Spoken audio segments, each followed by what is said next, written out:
Right, so today we have the American Civil War by OverSimplified. This is part 1, so part 2 will be in the description if you want to check that out after this video. These OverSimplified videos are really good. I'm enjoying these. And yeah, let's see the American Civil War. Didn't learn about this in school again. That's a no-brainer right there. I'm British, so we don't learn about any war that doesn't include England. So yeah, let's check this one out. Okay, Mrs. Lincoln, this is it. One last push, and we're done.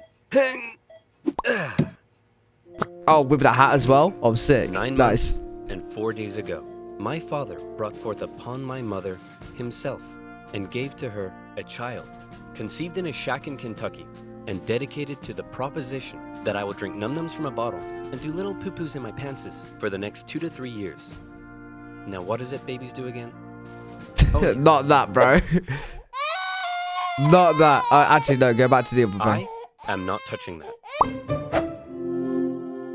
Right, let's go. American Civil War. Abraham Lincoln grew up Let's in get a it. relatively poor family in Kentucky, eventually moving to Indiana, and finally, Illinois. He read a lot of books, worked a lot of jobs, wrote some questionable poetry, and finally entered the law profession. Despite being self-taught, he turned out to be a pretty clever and astute lawyer. In one case, a guy claimed he witnessed a murder interesting. at night, and Lincoln was like, "How could you have seen anything in the dark? There was a bright full moon." A what? A bright full moon. Can you say that again, please? There was a bright full moon. A dim half moon? No, a bright full moon. That's funny, because according to this almanac, there was a dim half moon that night, which makes you a liar. Well, I got a bright full moon for y'all right here. Now that's what I call a rebuttal. Lincoln and his cheekbones weren't only interested in law, however. He also dabbled in the world of politics, serving as a legislator in both local and national assemblies. And what a time it was. Not even 100 years after the Founding Fathers wrote all men are created equal, Yep. politicians were already We've seen that asking, one. Yeah, but what does that mean exactly? It means all men. Yeah, but what does that mean exactly? And not just Oh, that. no. States' rights versus the federal government. What are the executive powers of the president? Is cereal a soup? The Founding Fathers left some of these questions perhaps a little too open to interpretation. And the biggest question of them all was slavery, an ugly mark on what should have been a revolutionary new nation based on liberty and democracy. Thomas Jefferson had written a condemnation of slavery in the Declaration of Independence, but out of fear of losing Southern states' support, it was removed. Hey guys, do you think leaving this a little vague will create any unforeseen... Wait, so after writing all men are equal, they still had their own slaves? Bro, there's no way. There ain't no way. problems in the future? Cannonball! When did that end? I don't And even those know. unforeseen problems were now beginning to rear their ugly heads. In As America, the that nation is. developed, the North and the South developed along two very different lines, and two very different cultural identities emerged. Northern cities began rapidly industrializing, while the southern climate allowed for large plantations of labor-intensive crops. Oh, As a for result, fuck's sake. one half of the country didn't rely on slaves, while the other half had become economically dependent on them. In 1793, Eli Whitney's cotton gin caused the slave trade in the South to explode, while in the North, a growing abolitionist movement was taking root. A general mistrust began to develop between the North and the South, as Northerners felt the South were hell-bent on expanding slavery, and fear spread throughout the South that the North wanted to take their slaves away. In 1819, there were Jesus 11 free Christ. states and 11 slave I see where states. this is A going. perfect balance. A happy medium. A harmonious relationship. Hey guys, nice to meet you. I'm Missouri, and I would like to become the 23rd state. Hey buddy, welcome to the nation. We'll be happy to accept you as a free state. Oh no, you don't. You're trying to get one over on us. Missouri's gonna be a slave state. Okay, listen, why don't we just ask Missouri what it wants to be, and we slave state... Well, then, allow me to introduce to you the newest, freshest state on the scene. Maine. Hey, you can't do that, and you can't have any more slave states above this line. What? The issue of slavery Wait, is this how they really, like, did all this? Like, the, basically, you know how, like, politicians, they have the seats and, like, what they're for and what they're against. They really did this, and they got states based on if they're a slave state or free state. That's crazy, then it will bro. never come up again. That's crazy. A few years later, it came up again. You see, as America expanded westward, each new state or territory that was added threatened to upend the delicate balance between the slave and free states. If one faction managed to outnumber the other, it could gain an easy majority and force its own ideals on the opposing side, leaving a huge portion of the population feeling spiteful and oppressed. For a while, compromises kicked the can down the road and kept the volatile balance in check, as new free and slave states were roughly added in pairs. But then one loudmouth state just had to barge in and ruin everything as usual. The addition of Texas saw the United States enter into a war with Mexico, which they won, gaining a huge amount of land out west and creating even more problems. Hey guys, nice to meet you. I'm California, and I would like to become the 31st state. Hey buddy, welcome to the nation. Oh shit, so like California was like, before all this was Mexico, and Mexico didn't get their land back? Because eventually, like, when people invade countries and stuff, they get the land back, don't they? So after some time, they just like give it back or whatever, or just they acquire it back. A lot of America is used to be Mexico, and now it's not. That's mad. That's crazy. We accept you as a southern slave state. Oh no, you don't. You're trying to get one over on us. California's gonna be a free state. Okay, listen. Why don't we just ask California what it wants to be, and we can free state? Well, then, allow me to introduce to you the territories of New Mexico and Utah, able to freely vote for slavery themselves. Hey, you can't do that. And we can enter Northern Territory anytime we want to recapture escaped slaves. What? The issue of slavery is solved, and it will never come up again.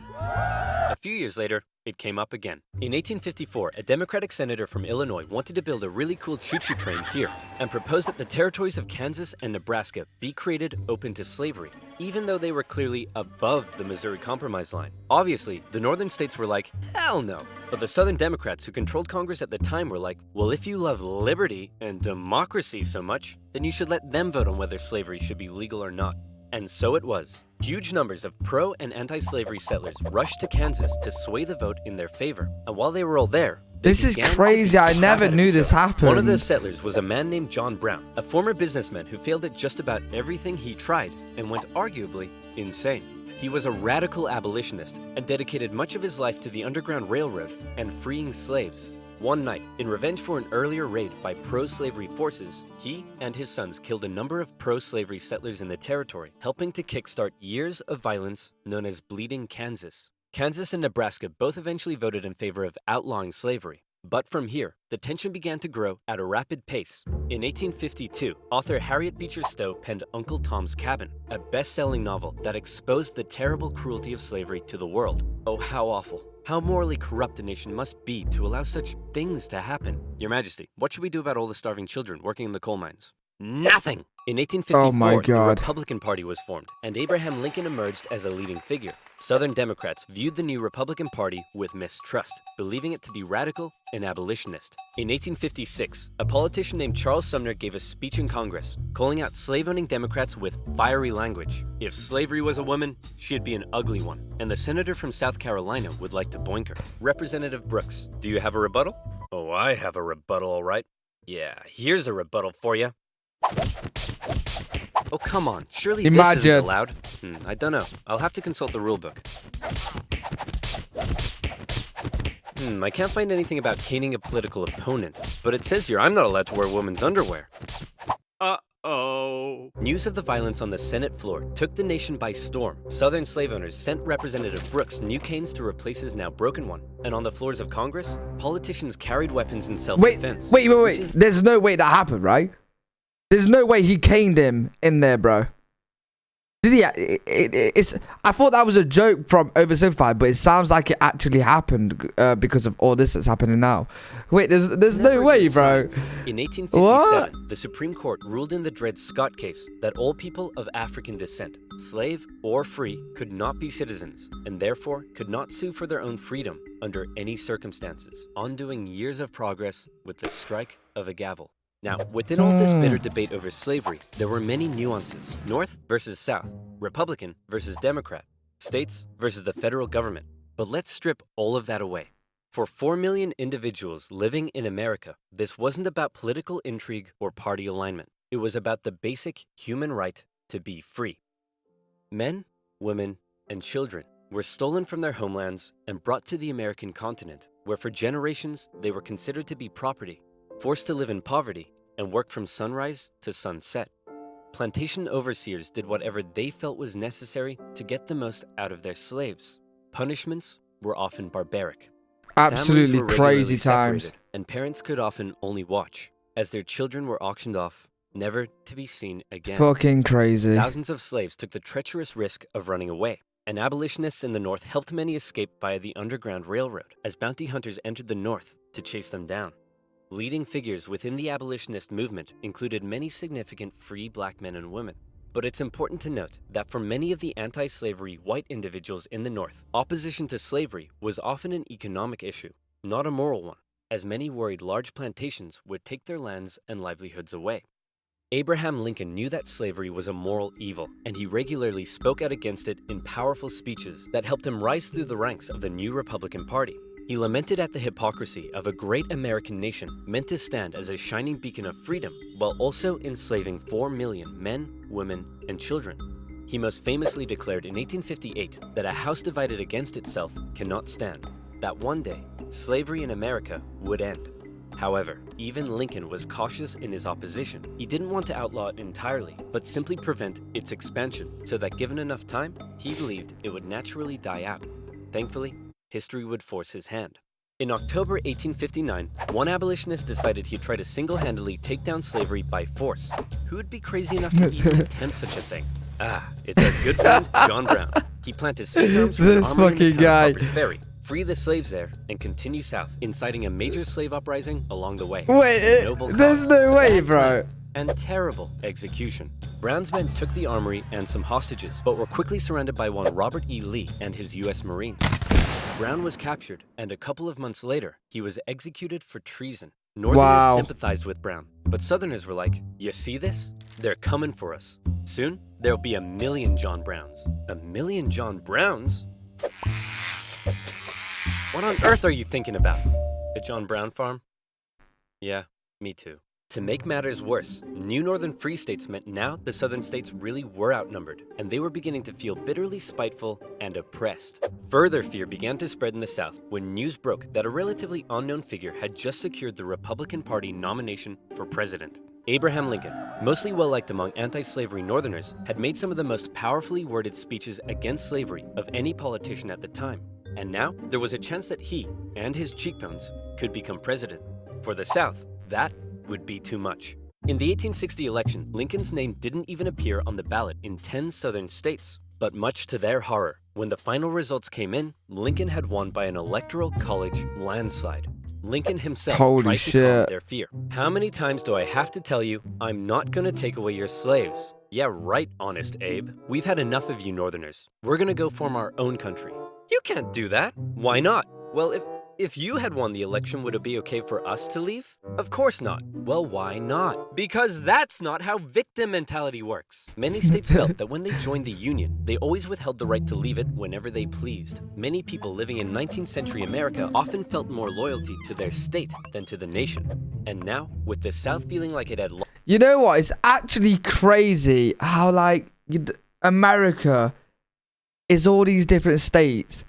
And they're all kind of like independent. Do you know what I mean? Like, you know how like the UK, we have cities, and like even though we do have, you know, people in it, like mayors of a city, right?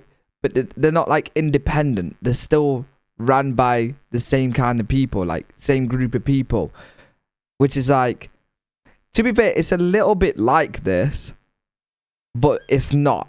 It's nowhere near like this. This is like separate countries. You know what I mean? Like in the UK, they can never go form their own country. Well, even though they can't here, but they could have, and they probably won't be able to do anything about it at this time.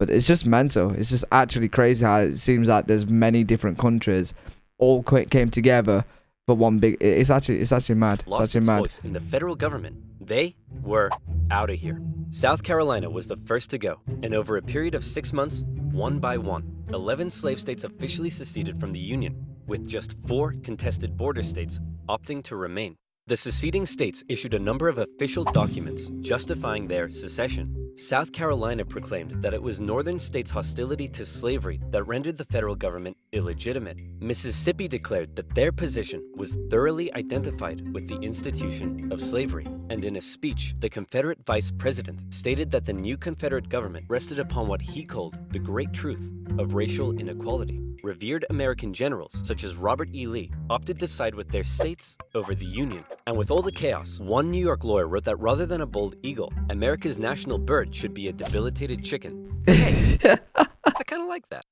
One man, watching the crisis unfold, knew it would be his job to solve it. Oh, I'm glad they went with the eagle. Hop on a train and become the president of the United States of America. Hey man, you're hella ugly. Grow a beard or something to hide that face. Good idea. Still. Oi, oi. With assassination plots already underway, Lincoln had to travel to Washington, D.C. under heavy disguise and protection. All along the way, he received stacks of threatening letters. May the hand of the devil strike you down. You are destroying this country. Damn you, every breath you take. Love from... Grandma? At his inauguration speech, Lincoln once again reiterated that no, I do not want to take away anyone's slaves. But for Lincoln, he did want to preserve the Union. He declared secession to be nothing but an illegitimate rebellion. In your hands and not in mine, he said, is the momentous issue of civil war. You can have no conflict without being yourselves the aggressors.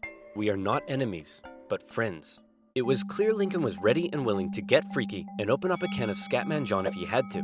Whether he had the support of the people, however, was in question. In the end, it was the Confederates that fired the first shot. As they seceded, the Confederate States began seizing federal U.S. property throughout the South. Off the coast of Charleston, South Carolina, was one such federal property, Fort Sumter, held by a measly, undersupplied U.S. force. The Confederate militia there demanded the fort surrender, a request which was quickly denied. And any remaining Wait, hope I for a know peaceful about this solution fort, I to the think. secession crisis probably then died when the Confederates did this. Might be a The different one I'm Battle of thinking Fort of, Sumter but... is considered to be the beginning of the American Civil War. Many of the Confederates there also considered it to be the end of the American Civil War. They hoped Old Abe would just sigh and say, okay, you win. Unfortunately for them, Lincoln actually said, you're about to get a roundhouse to the face. Lincoln sent out the call for 75,000 volunteers, and men signed up in droves, hopeful for some adventure and good old-fashioned F-U-N. In the new Confederate capital at Richmond, Virginia, Confederate President Jefferson Davis and his cheekbones had also sent out the call for 100,000 men. As ever, both sides hoped for a quick end to the war. Is it over yet? No, Jimmy, it's been 1 week. Is it over now? No. How about now? If you ask that one more time, I swear I will turn this army around and you'll all have to go back home to your wives and children. But in particular, the South knew the conflict would pose a bit of a challenge. How can we expect to win with a population of only 5 million against 22 million in the North? If you count us 4 million slaves, you'd have 9 million. All right, I was gonna say, was he counting the slaves or not? But no. So there's 5 million people in the South and 4 million slaves. They had a 4 to 5 ratio of slaves. What the? Great idea. Hand these rifles out to all the men. Wait a minute. You almost had me there. The problem for Lincoln was that many of his top generals were getting old and were being a bit too cautious. The commanding general was a man named Winfield Scott, a veteran of the Mexican-American War, and by now, he was too fat to even mount a horse. Okay, chaps, we need to come up with a plan. Hit me. We could wait for the Confederates to come and apologize. Maybe we should all sit in a circle and discuss our feelings. Crossing the Delaware into New Jersey worked for me. Those are all terrible ideas. And you? Wrong video. Hey, I'm the greatest president in the history of this nation. Yeah, we'll see about that, dingus. Eventually, Lincoln's generals came up with a multi-pronged strategy. First, a blockade would cut off and starve the South of supplies by sea. Secondly, taking control of the great Mississippi River would sever the South's economic artery while splitting it in two. And finally, a main Union force in the East would move south and take the Confederate capital, ending the war. Bada boom, bada bing.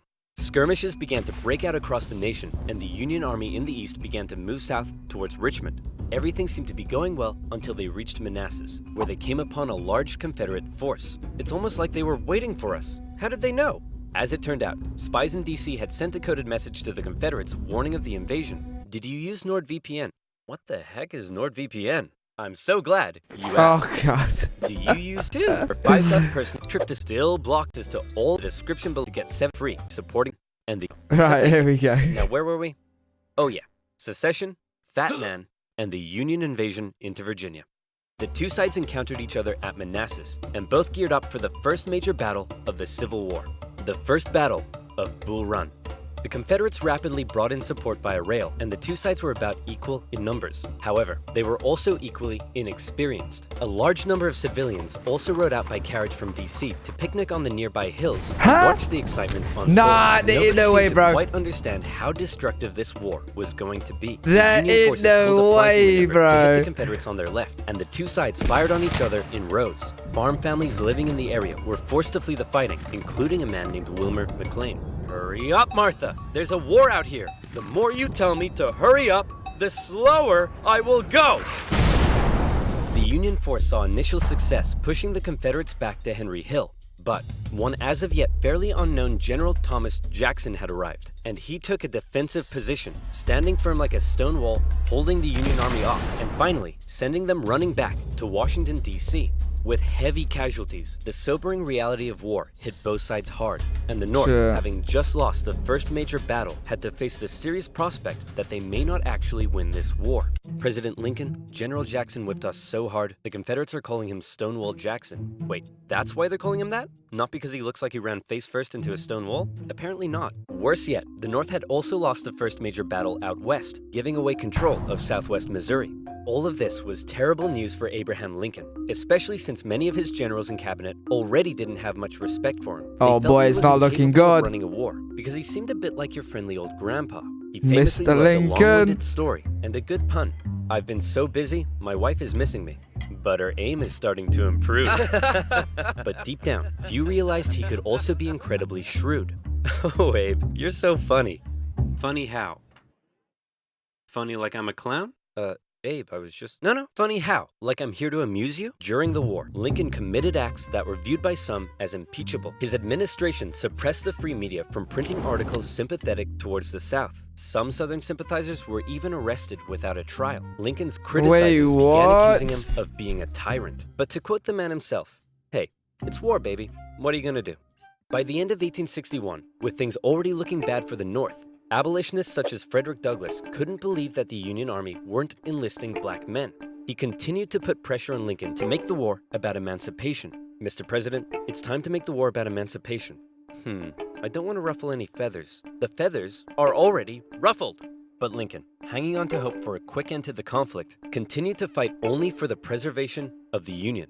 It was decided, however, that escaped slaves from the Confederacy could be held as enemy contraband, and many of these men were put to work bolstering the Union's infrastructure and supply lines. Hoping to get things moving, Lincoln made young General George McClellan the new commanding general. Wait, and did I just hear that right? Did they just... So, the slaves that escaped from the South to the North, Lincoln then put them to work as slaves in the... Wait, no. I must have, like, misheard that, misunderstood that. He thought a lot of himself, however. There's no way. He was going to be the nation's great savior. And like many others, he didn't approve of the president's handling of the war. On one occasion, Lincoln went to McClellan's house to meet with him, but McClellan was late returning home. He kept the president waiting, and when he finally got there, he just straight up went to bed. Now that's what I call disrespectful. McClellan talked the talk, but could he walk the walk? No. Like Lincoln's other generals, McClellan was maddeningly cautious. "Hey man, could you move south and attack the enemy?" "What? Are you crazy? What if they have a big scary army down there?" "They probably do." "What? Oh my gosh!" McClellan worried that he did not have the numbers he needed to fight effectively. "What if they have like 10,000 men?" "Okay, no problem. We'll get you 20,000 men." "Well, what if they have 30,000 men?" "I'll need 40. Oh my God, just get a different general. "Well, what if they have 50? I'll need 60. Lincoln tried, but it was all in vain. McClellan would not make a move for the rest of the year. The North's one saving Get a grace different for now general, was a man. general out west fighting in Get him, Kentucky God. and Tennessee. General Ulysses S. Grant. Cool, collected, methodical, and a big fan of whiskey. His chief of staff took it upon himself to keep Grant sober. One officer said that Grant habitually wore an expression as though he were determined to drive his head through a brick wall and was about to do it. And that determination led him to score a number of key victories when others around him were failing. At the Battle of Fort Donelson, Grant was like, "Why does Stonewall Jackson get a cool nickname and I don't? I want a cool nickname." Sir, the Confederates say they're ready to surrender and want to know your terms. No terms, just unconditional surrender. Hey, unconditional surrender grant. That's a pretty cool nickname, right? Guys, right? Later in April 1862, the Confederates launched a sudden attack on Grant's army at Shiloh, but the determined, unconditional surrender Grant threw his lines. There's no way they called him that. There's no way. The battle resulted in the heaviest casualties in U.S. history so far. And despite his victory, Grant found himself under fire. You have to get rid of Grant. Why? Didn't he win? Yes, but he just threw his men at the enemy. Isn't that the point? Also, he's a loony drunk. Well, what does he like to drink? Who hits fire? Wait, how many did they lose? Wait, so this is Grant's army, right? So they won the battle, but they pretty much nearly had double the deaths and triple the capture. Oh my God. History so far. And despite his victory, Grant found himself under fire. You have to get rid of Grant. Why? Didn't he win? Yes, but he just threw his men at the enemy. Isn't that the point? Also, he's a loony drunk. Well, what does he like to drink? I believe whiskey, sir. Then send him more. Lincoln watched as his cabinet did nothing but bicker, and his generals did nothing. But then, worst of all, personal tragedy struck. Lincoln's young son, Willie, very much loved by the president, died of typhoid fever at the age of 11. Lincoln was a sensitive man and was heavily affected by the loss. His wife was inconsolable. But one of Lincoln's greatest traits, what made him such a great leader, was in the darkest of times, with composure and determination, he kept moving forward. He knew it was his responsibility to hold himself and his family together, and by doing so, he hoped to hold the nation together. And he had it with McClellan's inaction. Lincoln decided he was gonna take control. In March 1862, get rid of this guy. He's not done anything. Once again moved south. Get him gone, bro. McClellan insisted instead they move by sea to the Virginia Peninsula and attack Richmond from the southeast. Yes, said Lincoln. Okay, anything. Lincoln held on to some of McClellan's men to defend D.C. from a nearby Stonewall Jackson wreaking havoc in the Shenandoah Valley, and he sent McClellan south. McClellan landed on the peninsula, and he began to move inland. He came up against a small Confederate army that had dug in at Yorktown. McClellan vastly outnumbered the force, but it's said that Confederate General Magruder deceived McClellan by cleverly maneuvering his smaller force and making McClellan believe he faced a huge army. No, you have way more men than them. Move forward. No.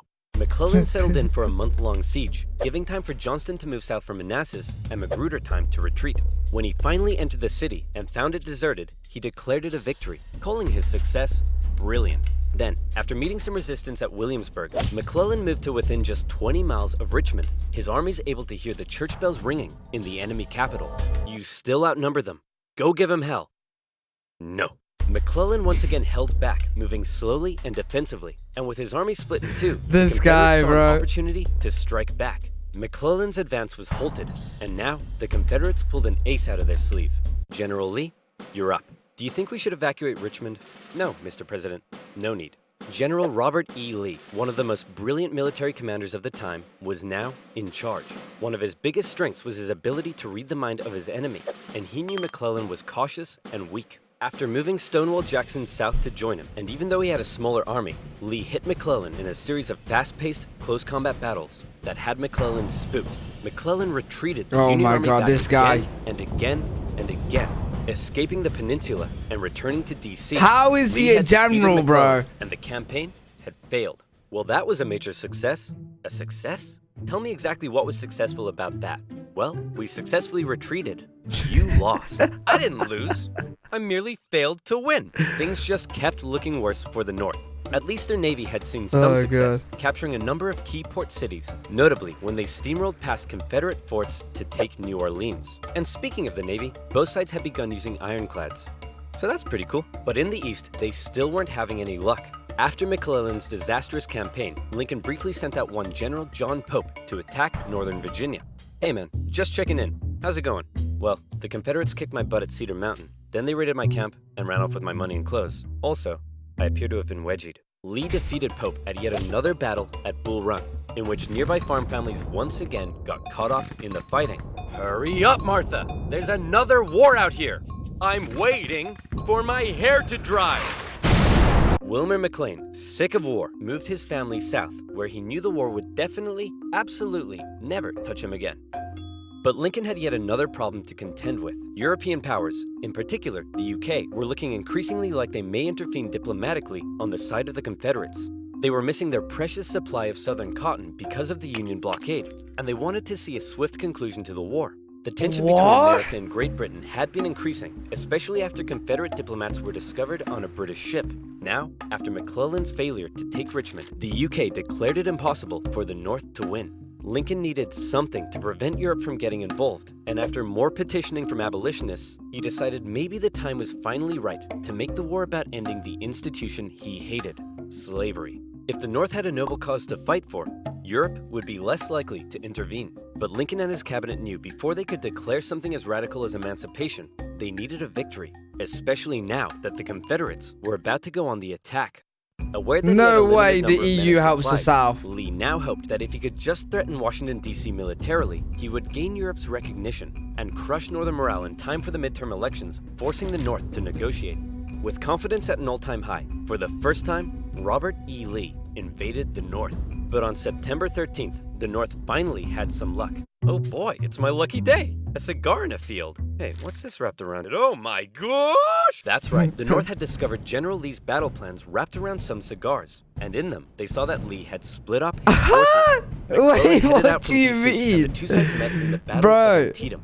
A crucial battle that How would is decide someone the course finding of the battle war. plans on the It saw cigar? the most vicious fighting to date, and still remains the single bloodiest day in American history. But for once, it still remains the single bloodiest day in. Oh, okay. Okay, highest single day casualties, and then this is the battle that we have right now. American history. But for once, the North came out victorious, and Lee was forced to retreat. He's on the run. Chase him down and finish him off. No. You know what, old buddy, old pal? You're fired. The North had won their crucial victory. Lincoln breathed a huge sigh of relief, and with that win, he was prepared to take a huge step. On September 22nd, the Emancipation Proclamation was issued. In January, all slaves held in the Confederate States would be, as far as the U.S. government was concerned, officially free. Throughout the North, free black men and women. Wait, so they won just because of that one battle? Lee had. But the South invaded the North, and the North won. Surely the South still had men to protect the South, right? How because they invaded the North and the North won, the North was completely won that? The single Did they send like all their men? History. He's on the run. Chase him down and finish him off. No. You know what, old buddy, old pal? You're fired. The North had won their crucial victory. Lincoln breathed a huge sigh of relief, and with that win, he was prepared to take a huge step. On September 22nd, the Emancipation Proclamation was issued. In January, all slaves held in the Confederate States would be, as far as the U.S. government was concerned, officially free. Throughout the North, free black men and women rejoiced, knowing that if the North were to win, their brothers and sisters would no longer be held in bondage. The proclamation also had the intended effect on Europe, who were not willing to oppose a pledge to end slavery. An outraged Confederacy knew that Lincoln had given the war a new meaning. It was no longer just about the preservation of the Union. Now, it was about creating a new Union, washed clean of its original sin. A Union without slavery. Wait, there's a part 2 as well? Wait, how does this carry on? Okay, so I'm definitely going to do part 2. Part 2 will be in the description and on the screen as well right now. You could click that to go to part 2. If you guys did enjoy this, that was very interesting. I'm excited to watch part 2. Make sure you do leave a thumbs up. Make sure you do subscribe. I'm posting daily content on this channel. And also, if you got any recommendations for videos to watch, leave them down below as well. And I'll see you guys in part 2.